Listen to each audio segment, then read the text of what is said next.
Dawn rose slowly over the quiet rural town, the kind where everyone knew everyone and mornings arrived with a soft stillness. A pale mist hovered above the dirt road, carrying the smell of wet earth and last night's cold. In the backyard of a small weather-beaten house, a boy stood motionless, holding a worn-out backpack with both hands as if gripping something fragile. His name was Arav, and though he was only 12, he had the posture of someone much older, not in age, but in weight. A kind of invisible heaviness that pressed into his shoulders, curving them forward, as if he had spent years trying to shrink himself so the world wouldn't notice how overwhelmed he felt. The early morning light slid across the peeling paint of the house, catching dust particles that floated lazily in the air. Arav watched them drift, mesmerized by the way they seemed free, weightless, aimless, unbothered. He wondered, not Pella Primera Vez, why everything felt so much heavier for him. The door behind him creaked open. His mother stepped out, apron still tied from an unfinished breakfast. "Don't forget your folders. And be good today, okay?" Her voice wasn't harsh, just tired. The soft fatigue of someone que tenta manter a casa funcionando mesmo cuando o corazo está lunge. Arav nodded without turning around. The ground felt safer to look at. Predictable. Still. The walk to school traced the same path every morning, past the rusted mailbox leaning to one side, along the wooden fence chipped from years of weather, and then across the small creek bridge. For most kids in town, it was an easy walk. For Arav, it was a journey he braced himself for. The creek was quieter today, moving gently between smooth rocks and broken branches. Arav paused at the bridge like semperphasia. A memory surfaced, the kind that stayed stuck no fundo dement. Him, much smaller, standing too close to the edge during a storm. Water raging, fear rising in his chest. His father's hand grabbing him just in time. Always know your strength before you judge the world, Arav. He hadn't understood those words back then. Maybe he still didn't. But they lingered. A shadow he carried like a whisper he wasn't ready to face. He kept walking. The closer he got to school, the louder the world became. Kids shouting across the playground, sneakers slapping concrete, someone bouncing a basketball against the side of the building. That carefree small-town chaos. The kind of energy que deveria alegrar qualquer criança. To Arav, it sounded like a storm waiting to happen. He slipped through a side path near the old baseball field, preferring the quieter route. The bleachers were empty, paint peeling, grass growing wild between the cracks of the benches. A crow perched on the backstop wire cawed once before taking flight, its wings cutting through the morning with a sharp hiss. Arav tightened his grip on the backpack strap. Something about today felt off. A heaviness in the air. A tension he couldn't name. Como ese mundo esta vez respirando dum jito estranho, guardando algo que ele ainda não tinha visto. He tucked his chin down and kept moving, trying to quiet the nervous flutter rising in his stomach. He didn't know it yet, how Padiria, but this would be the last morning that felt familiar. The last time he'd walk this path, as the boy que tentava semper esse esconder. Something was coming for him. Something that wouldn't let his world stay the same. And it all started with that quiet walk, that cold mist, and a feeling he didn't understand, the feeling that today would push him further than he'd ever been pushed before. The school hallways always felt too bright for Arav. The lights hummed overhead, bouncing off the polished floors, making every sound sharper than it needed to be. Kids rushed past him, talking loudly, trading jokes, opening lockers with metallic bangs that echoed through the building. But Arav moved quietly, keeping close to the wall, hoping to slip into his classroom without anyone noticing. He didn't make it. Arav. The voice cut through the morning noise like a blade. It was Ms. Carter, his homeroom teacher, tall, composed, her expression hard to read. She held a stack of graded papers in her hand, the top one marked with large red letters. His paper. Come here for a minute. Arav felt a familiar cold spread through his chest. His footsteps dragged as he approached, heart thudding in a slow, heavy rhythm. Miss Carter didn't scold him. She didn't even sigh. She simply opened the paper in front of him. Red circles, crossed out sentences, notes in the margins, and at the bottom, written in neat cursive, You gave up before you even tried." The words hit him harder than any bad grade. It was like the teacher had seen into a place he'd spent years hiding. Ms. Carter's voice softened. "Urav, talk to me. What's going on?" He wanted to answer. He wanted to explain the pressure in his chest, the fear of failing, the way every task felt like climbing a hill made of sand, impossible to reach the top. But the words stuck in his throat. He opened his mouth. Nothing came out. After a few seconds, Ms. Carter closed the paper quietly. She didn't look disappointed. She looked concerned. "Listen," she said gently. "If you keep shutting down like this, life will only get harder. You need to take one step. Just one." But Urav couldn't. Not there. Not in that hallway, buzzing with voices and laughter, and eyes that always seemed to notice his mistakes before he did. He stepped back. Then another. And then he left, fast, weaving through students, ignoring the calls behind him. By the time he reached the open courtyard near the cafeteria, his hands were trembling. The cool air hit his face like a slap. He leaned against the brick wall, shutting his eyes, trying to keep the world from crashing into him. That's when he heard it. A bouncing sound. A basketball hitting pavement. He opened his eyes slowly. A group of boys, the same ones who sometimes whispered when he walked by, were heading his direction. One of them dropped the ball. It rolled right toward Urav's feet and stopped there, as if the whole scene had been rehearsed. The tallest boy pointed at him. "Hey, toss it back." Urav bent down to pick it up, but his hands were shaking too much. The ball slipped from his fingers, hit the ground, and rolled again, this time making the boys laugh openly. "Dude, it's just a ball." Can he even throw? He drops everything. The laughter stabbed into him like tiny, sharp needles. Urav felt his vision blur. Not from tears, from humiliation. Something inside him, something that had been stretched thin for months, finally snapped a little. He didn't yell. He didn't fight. He just ran, but not toward home. His legs carried him somewhere else, past the playground, past the old cafeteria building, past the parking lot where buses waited. He ran toward the outskirts of town, where the back trail led to an abandoned orchard no one visited anymore. By the time he reached the dry field, his lungs burned. The orchard stood ahead, trees bare, branches twisted like forgotten hands reaching into the sky. A place that felt as lonely as he did. He stopped only when his knees gave out, collapsing into the dry grass. And for the first time in a long, long while, he felt the fear inside him turn into something else. Something dangerous and urgent. Something that demanded change. Something the world wouldn't let him escape anymore. If this moment hit you as deeply as it hit Urav, make sure to subscribe. There's still so much ahead, and his journey is only beginning. The orchard felt colder than it should have. Long rows of lifeless apple trees stretched toward the horizon, their branches dry and crooked like old scars carved into the sky. Grass swayed in uneven patches across the ground, whispering as the late afternoon wind passed through. Urav had always avoided this place, too empty, too forgotten, too full of quiet that reminded him of things he didn't want to feel. But today, this was exactly where his feet had carried him. He sat in the brittle grass, breathing hard. The humiliation from earlier still clung to his skin like dust. Ms. Carter's words, the boy's laughter, the trembling in his fingers. Everything churned inside him like a storm he'd kept locked away for years.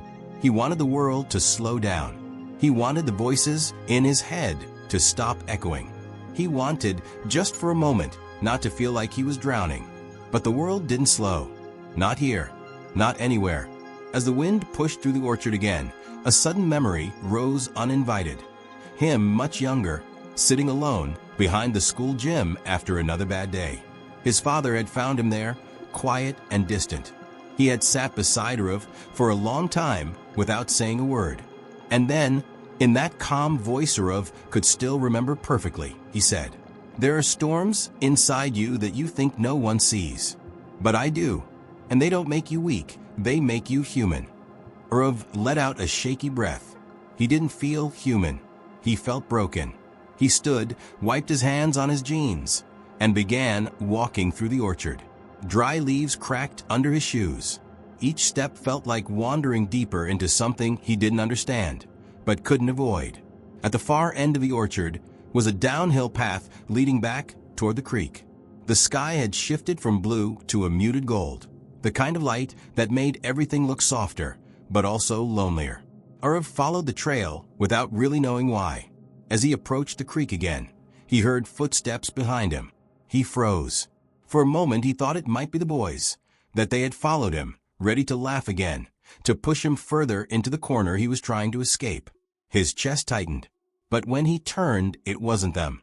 It was Noah, a boy from his class. Not a friend, not an enemy, just someone who existed quietly on the edges of things, the same way Arav wished he could. "Hey," Noah said, breathless from running. "I saw you leave fast. You okay?" Arav looked away. He wasn't used to someone noticing him without ridicule attached. "You don't have to talk," Noah added quickly. "I just didn't want you to be out here alone." The words hit harder than Arav expected, not because they were poetic, but because they were simple and true. Noah didn't move closer, didn't pressure, didn't dig. He just stood there, giving Arav space to exist without being questioned. Arav felt something tighten in his throat, not fear this time, but something unfamiliar, something warm, something fragile.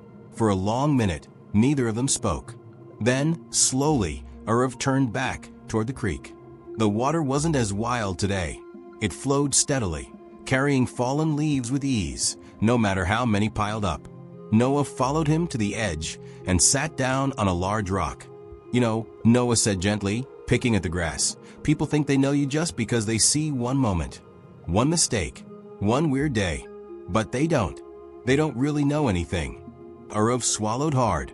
It was the first time all day that someone's words didn't feel like a weight. They felt like a hand reaching through the dark. He didn't speak, couldn't, but he stayed. And sometimes staying is the first step out of the storm. As the sun dipped lower, painting the orchard in amber shadows, Arav felt something unexpected. Not peace, not relief, but possibility. A small space inside him shifting, expanding, making room for something he didn't know how to name yet. Whatever came next, he wasn't walking into it the same way he had walked out of the school. Something was changing, and he could feel it. Have you ever felt like everything was heavier than it should be, and then someone appeared at the right moment? Share your experience in the comments. I'd really love to read what this part made you feel. The orchard behind him had already begun to darken when Arav heard the steps. Slow, steady, deliberate, not rushed, not careless. He froze where he was, near the creek that ran along the edge of town, its water moving faster now that the evening wind had picked up. For a second, he thought it might be Noah returning. For another, he feared it might be the boys. But when he turned, he saw a figure he recognized instantly, not by the shape, but by the way the man carried his weight, as if every step meant something. It was his father. He wasn't angry. He wasn't shouting. He wasn't even breathing heavily, though it was clear he'd been searching for a while. The fading sunset cast orange light across his face, deepening the lines near his eyes. "Arav," he said quietly. No question, no accusation, just his name, steady and warm. For a moment, Arav felt the world shrink into that single word. His father stepped closer, boots crunching over dry leaves. "The school called," he continued, his voice low. "Said you ran off. Said you looked scared." Arav looked down at his hands, still shaking. He couldn't speak. His father didn't push. He just watched him, waiting with that patient silence Arav had forgotten he possessed, the kind of silence that didn't demand anything but honesty. Finally, when Arav's breathing began to steady, his father said, "Come with me." There was something in his tone, not a command, not a plea, but an invitation. Arav followed. They walked along the creek until they reached a small bend where the water widened into a shallow pool. The surface rippled in the wind, and the air smelled of wet stone and pine needles. His father reached into his pocket and pulled out a small packet, the kind restaurants hand out with fast food orders. A packet of salt. Arav blinked. Of all things salt? His father tore the packet open and poured half of it into his palm, then offered it to Arav. "Throw it in."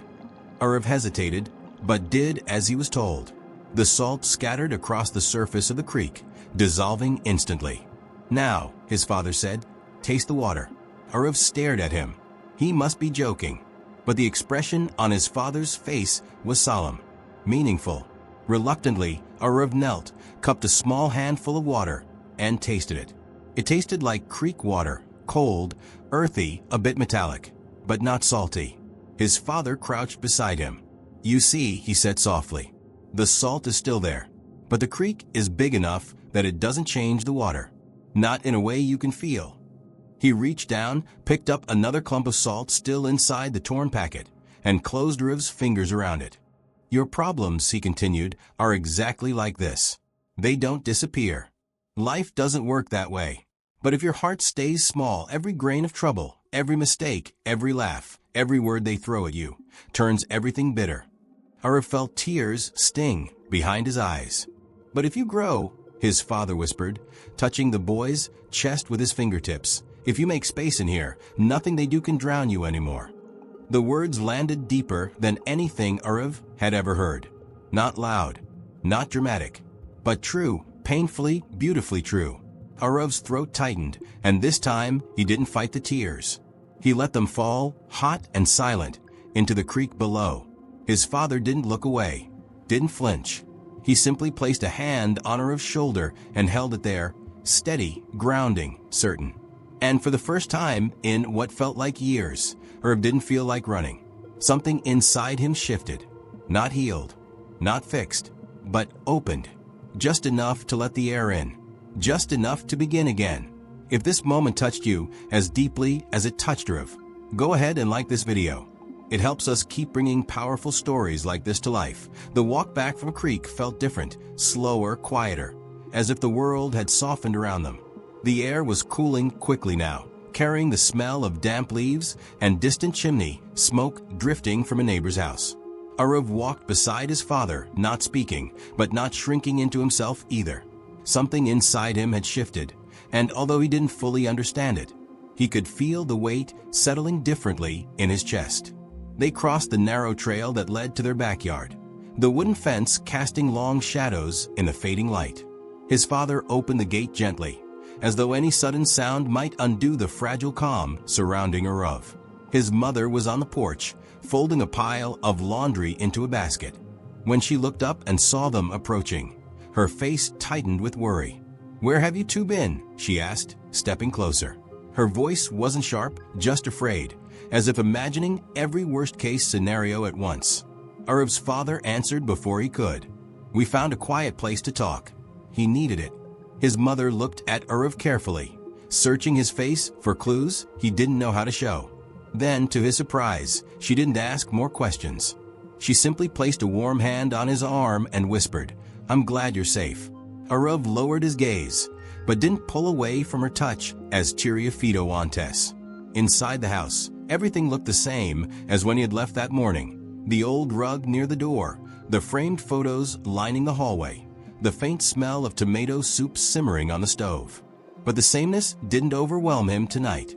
Instead, it felt grounding. He went to his room quietly, closing the door behind him but not locking it like Costumava Phaser nos dias ruins. His backpack lay where he had dropped it earlier. Slowly, as if handling something delicate, he opened it and pulled out the graded assignment Miss Carter had given him. The red marks still stung, but the sting wasn't sharp anymore.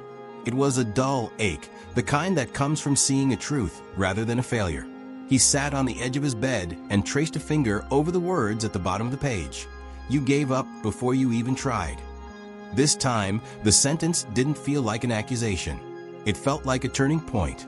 He took a deep breath, a full one, not the shallow kind he'd been used to, and set the paper aside carefully, as if it deserved respect rather than fear. A knock sounded at his door. Not loud, just a gentle tap. His father opened it slightly. "Can I come in?" Arav nodded. His father sat beside him on the bed without saying anything for a moment, letting the quiet settle between them. It wasn't uncomfortable.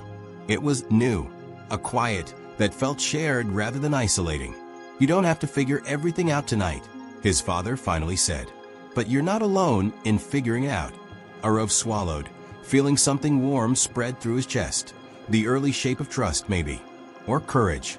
People always talked about courage like something loud, something fierce. But sitting there with his father, Arav realized it could also be this, a soft place to land after breaking open. The house was silent except for the distant simmering of soup on the stove and the wind brushing against the windows. Arav looked around his room. Nothing had changed, and yet everything had. He wasn't better. He wasn't fixed. But he was no longer drowning. And for the first time in a long time, that was enough. If this part touched you deeply, you can support our channel with a super thanks, or simply subscribe if you haven't yet. Your support helps us keep telling stories that matter, stories that reach people right where they are. Morning light crept slowly into Arav's room, brushing against the walls in soft strokes of gold. The world outside was quiet, no rushing footsteps, no loud chatter, no corridors filled with laughter he didn't know how to join. Just the steady rhythm of a small town waking up. He sat up in bed and noticed something unusual. His chest didn't feel heavy today. Not light, not free, but different, like there was finally enough room inside for air to move. He slipped his feet onto the cool floor and reached for his backpack. The same old straps, the same worn fabric. But when he lifted it, it didn't feel like armor anymore. Just a bag. He opened it and pulled out the assignment again, the one with red marks and quiet truths written at the bottom. He read the words slowly, letting them settle without fear. You gave up before you even tried. But now he didn't feel accused. He felt understood. He placed the paper back into the folder carefully and zipped the backpack closed. This wasn't about proving the teacher wrong. It wasn't about proving anyone wrong. It was about proving to himself that he didn't have to stay small. Downstairs, his mother was humming softly as she stirred oatmeal on the stove. She turned when she heard his footsteps and paused, studying him. There was something new in the way he stood, nothing dramatic, but noticeable, like a faint glow behind tired eyes. "You're up early," she said gently. Arav nodded. "I wanted to be." His mother smiled, a small, quiet smile, and slid a warm bowl toward him. "Eat a little before school." He sat at the table. The spoon clicked softly against the bowl. The smell of cinnamon filled the kitchen. His father walked in moments later, nodding to him with that same steady presence as the night before. Arav held his gaze for a moment longer than usual, not seeking approval, not hiding, just being seen. When he stepped outside to leave for school, the morning air met him with a crisp coolness. Birds flitted across the sky. The creek in the distance whispered its endless rhythm. He took the familiar path he always took, past the wooden fence, across the quiet road, over the small bridge. But walking it felt different now. The world wasn't lighter, but he was stronger. At school, the hallway noise still carried, lockers slamming, kids laughing, sneakers squeaking on tile. But the sound didn't swallow him today. He walked with a steadier pace, not looking down, not rushing to disappear. Noah spotted him and lifted a hand in a small wave, nothing exaggerated, just a gesture meant only for him. Arav felt something warm settle in his chest. Not confidence yet, but connection. When Ms. Carter saw him enter the classroom, her eyes widened in brief surprise, then softened almost imperceptibly. He gave a small nod. She returned it. For the first time, he didn't feel like a shadow in the room. And maybe, just maybe, that was enough to start changing everything. Then the camera, the narrative, the focus shifts gently toward you. Yes, you, who stayed until this final moment. Because this isn't just Arav's story. If you're here, maybe you carry things too. Weights no one sees. Storms no one hears. Moments when the world felt too big and you felt too small. And yet, you're still here. Listening, breathing, trying. Sometimes, all a person needs is a little more space inside to hold the salt of life without letting it make everything bitter. Not perfection, not answers, just space. So if this story touched something quiet inside you, thank you for staying. It means more than you know. And if your heart is open enough for one more step, there's another story waiting for you. Just ahead, maybe it'll find you exactly where you are, the same way this one did. You're not alone. Not in this story, not in your own.